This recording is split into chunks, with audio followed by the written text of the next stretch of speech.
kwa sababu tuna mwenzi mwasisi wetu ambaye ni Florence Nightingale ambaye alizaliwa tarehe 12 mwezi wa 5 1820.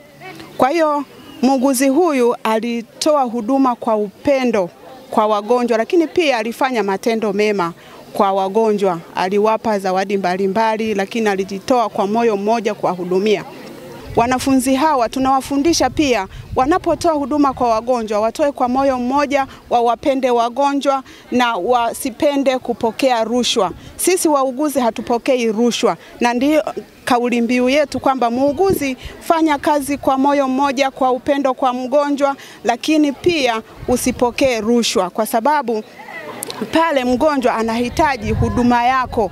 Sio kwamba huduma hii ni ya kununua, hapana. Huduma hii ni ya kutoa kwa moyo mmoja, kwa upendo na kwa umakini, kwa sababu tunajua muuguzi ndio anayetoa huduma kwa wagonjwa hawa, na atakapotoa huduma ambayo hairidhishi, tunajua hatari au athari za huduma ambayo sio rafiki kwa wagonjwa.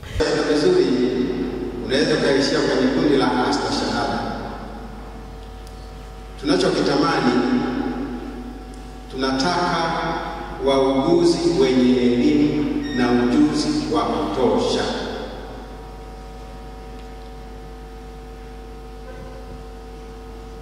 Hesabuni kwamba huu ni mwanzo.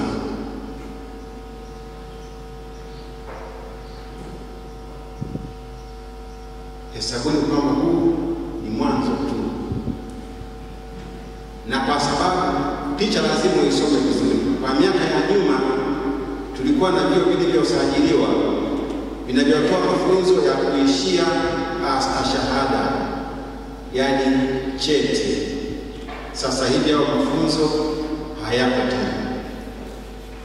Kwa maana hiyo, ukitoka kwenye PhD ushuke mpaka kwenu, unaendelea kuwa ndo kundi la mwisho, sivyo? Lakini si hapa.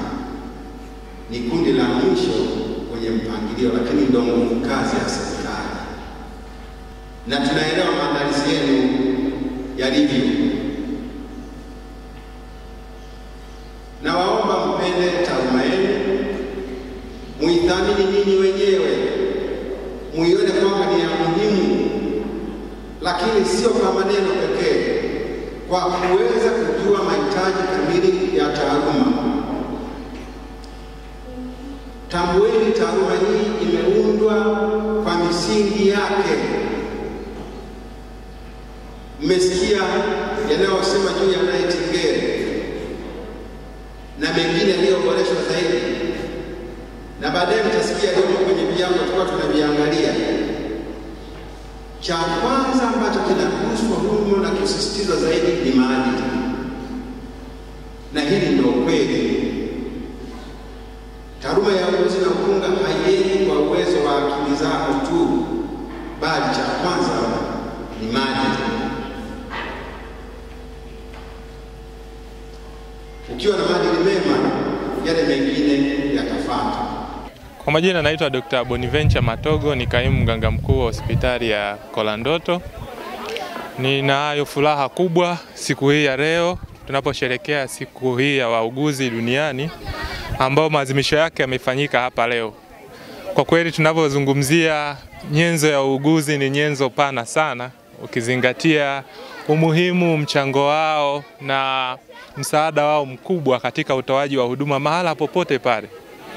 Ukizingatia kwamba swala la uuguzi ndio nyenzo moja muhimu sana katika utoaji huduma.